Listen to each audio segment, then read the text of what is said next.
Ay, masaganang pananghalian. Eto, kain na ako ng rice at ang niluto kong pininyahang manok. Niluto ko lang kanina. So, yummy. Ayan ang carrot. So, nutritious.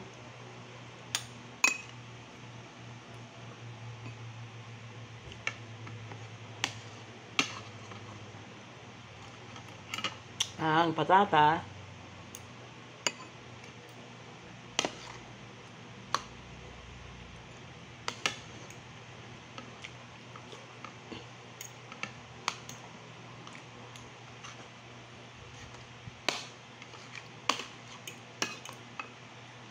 Merong manok.